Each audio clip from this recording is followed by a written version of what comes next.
We moved into my grandparents' house in 2016. When they decided to downsize, I wasn't it. They had built the place in Theory 9 South, and it sits on 5 acres out on the outskirts of a small southern town. Woods and open fields stretch around I-10. A slow, muddy river winds past our southern fence line on 2 sides.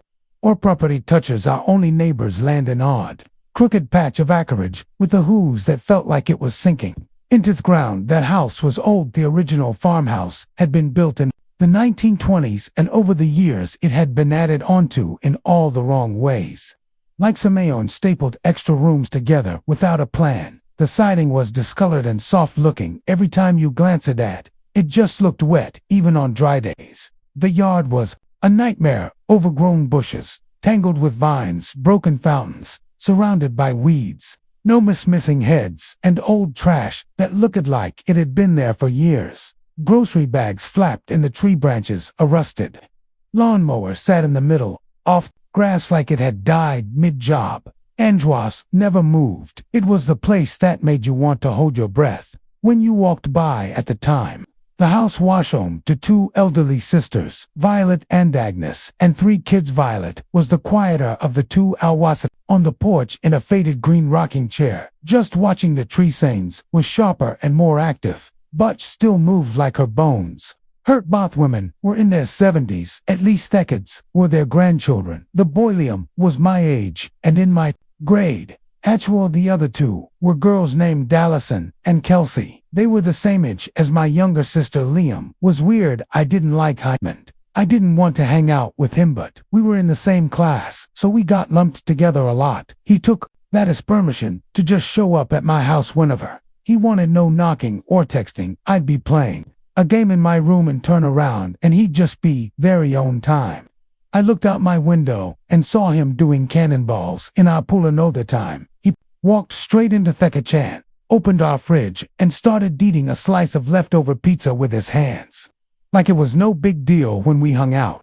He wasn't fun. He was obsessed with anime, like really obsessed, but I didn't watch any, so I had no idea what he was talking about. He'd say weird lines in Japanese and get mad when I didn't laugh. Sometimes he'd get this look in his eyes, like he was imagining something violent.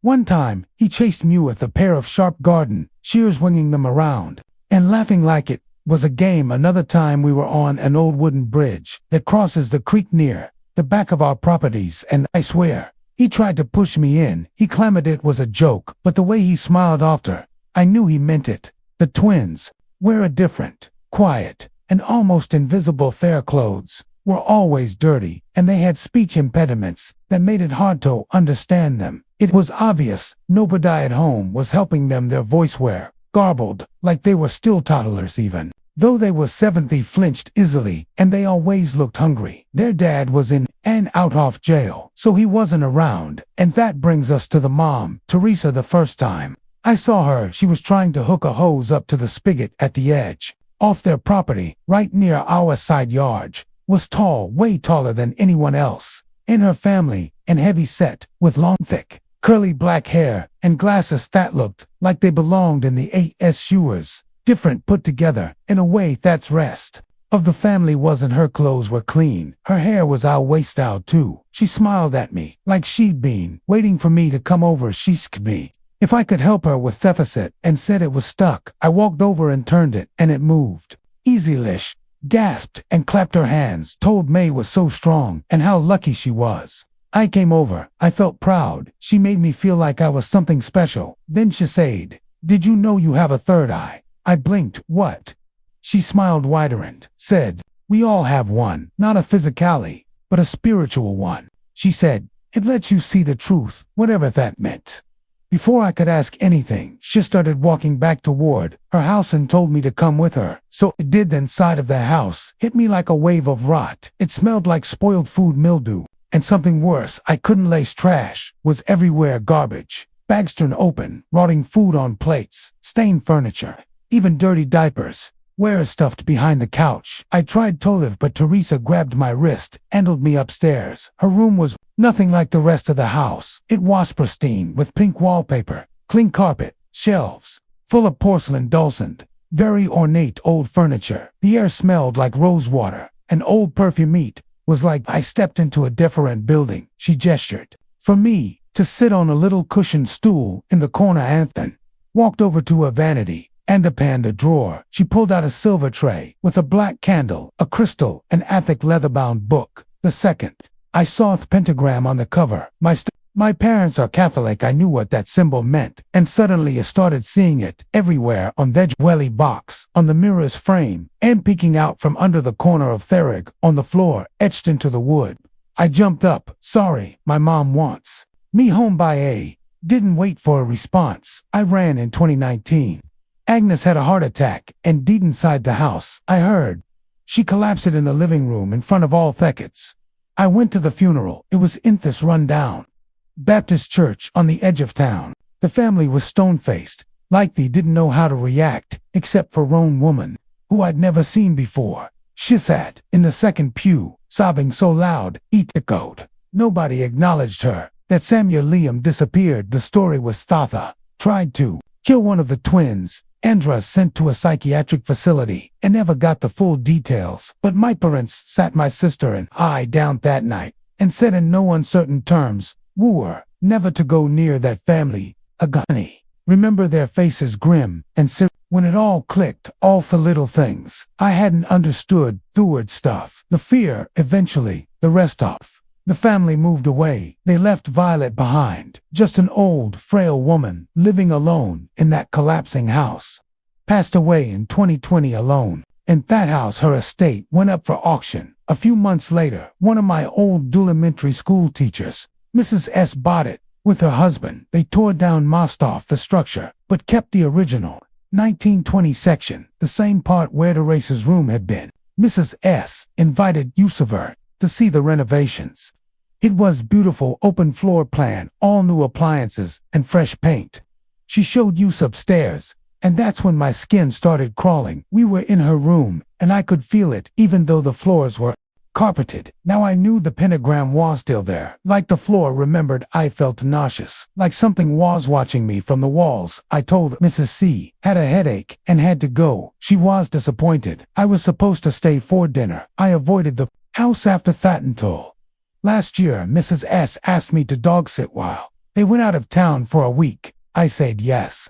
I figured it was just a Jobasy money. Every night I'd ring the doorbell and they'd buzz me in through the smart lock. Their dogs, the Shits, Muffin, and a snorting little pug named Henry, would greet me, tails wagging first. 4 nights were quiet, peaceful. Even I'd feed the dogs, play with them a bit, turn on the porch, lightened, lock up. But on the last night, I was about to leave when Henry started barking at the staircase. He planted his little legs and just barked over and over. Muffin backed away, whimpering. There was nothing there. And then thump it came from upstairs. Another thump, louder this time. I didn't stay to investigate. I ran to the front door, slammed it behind me, and locked it the whole walk home. I couldn't shake the feeling something had followed it. Now it's 2025. We hadn't heard a word about the family in over 4 years, Titus, until recently. A girl from school told me she saw Teresa at a farmer's market in a nearby town. Apparently she started some kind of religious group, calls herself a truth seer. They live in a mobile home community far out in the woods. Flyers have started popping up on bulletin boards and telephone poles. I didn't trust it. I don't trust her. I think Teresa is truly evil. I mean, she neglected her kids. She left her mother in that house to rot. And I think she brought something into it. Something dark. Something that stayed behind. I still have nightmares of her and Liam. They stand at the foot of my bed, staring at AME, not speaking at all. And every time I pass by that house, even now, I get chills. Good parts, such as the paint, the furniture, it's all surface level. That place remembers, and I don't think I'd ever let go of what happened at there. My name is Keegan. I reside in Michigan with my parents' high school was a decent timeline for me, as I had gotten to meet various new people during my time there. Obviously, I also had some people I tended to hang out with outside off school. The only time I really hung out with them was at places like my local community center, where we would work out and play basketball back in freshman year. It was getting close, tough end of the year, and I was excited for summer. break to becoming I would best starting drivers, training, and even start doing a side job to at least begin making money. So I didn't have Fefis to start. I had this one friend named Clayton. I would usually hang out with him at least once a week. He was a grade lower than me, his final year off junior high. We were to some extent good friends, and my dad and I even took him to a Detroit Pistons basketball game at Tone Point. He was quite a big basketball fan, so he was more than eager to attend his first game despite all the fun activities in the past. It wasn't until it started becoming more busy that he was somewhat beginning to change. He would surely get a bit sad or angry because I'm not free on a specific day. He waste kind of person to have some pretty intense anger issues when he got pissed off enough. I remember this one day when I told him I wasn't free again and that I would be home cleaning. It seemed as I would find the right days where I'm not available to hang out. I didn't check me phone until after I finished cleaning, and I found out that he removed me on Snapchat. I messaged him on Messenger asking why he got so mad and why he decided to remove me as a friend. He assumed I was lying to avoid hanging out with him. That thought crossed my mind for a while, and I even followed up with it at times because he was starting to become more obnoxious on occasion. I would lie and say I'm doing something, going somewhere, or already made plans with another friend. He felt so left out. One day, when the sun had set, he showed up to my apartment I was living in at the time unannounced. I asked him He didn't text me ahead of time anything. He just stared at me for a few seconds before walking away slowly. Why was he here at this hour? Why didn't he say anything? Why did he just give me a 1,000-wise stare, as if I did something to offend him? I hadn't spoken to him the next day. That's also when it turned off my Snap map on Snapchat to hide my location from him after he apparently added, "Be back sometime." Had gone by about a month and he still felt some person angry or sad when I can't pay him a visit. That's when I got a text from my friend Nick, who I barely saw in person. He knows Clayton, and his ex-girlfriend Nick had told me some things about him and what he's done, but my heart dropped as I heard from him and Clayton's ex that he held stiff at his ex-girlfriend's throat and sexually assaulted her. I knew that he was a psycho right then and there. I removed him as a friend on all platforms. Without any hesitation, he texted me on Instagram before I removed him on there too. He blew up my phone with message asking why I'm removing him. I just told him I needed some time to myself and I would add him back when I'm better, but I used that as an excuse to get away from him. That night, while I was home alone since my parents went to the next town over for dinner with some old friends of theirs, I heard a knock at my apartment door. I looked out of the peephole and no one was there. I opened the door a crack to survey the hallway, but no one. I figured it was someone ditching. I figured they wouldn't come back, but when I randomly looked out my room window, the light was burned out by the sidewalk.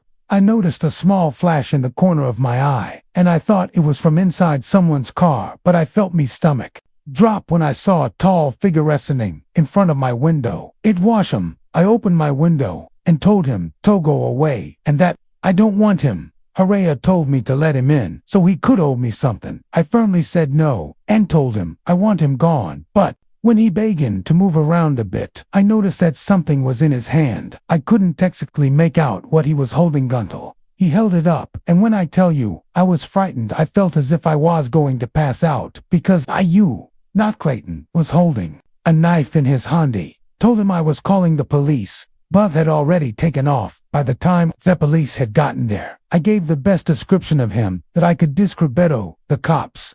I haven't heard a word about from him since that horrific night. I honestly wouldn't be so surprised if you were trying to kill me while I was home alone. I believe he had murderous intentions. I assumed he probably ended up in juvie after what happened. Not only was I horrified from that experience, have been one of the most traumatic moments of my life. Having your parents gone along with it makes it feel indangerously more unsettling. I'm glad I disconnected all contact from him when I did, because I think if I continued to remain friends with him, I probably could have ended up as one of his endless punching bags or even worse than it. This happened in late 2022 when he went on what I thought would be a fun and simple first date with someone I'm matched with on a dating app. Her name was Emily, and we had been texting for about 2 weeks before deciding to meet up. We both shared a love for horror movies, and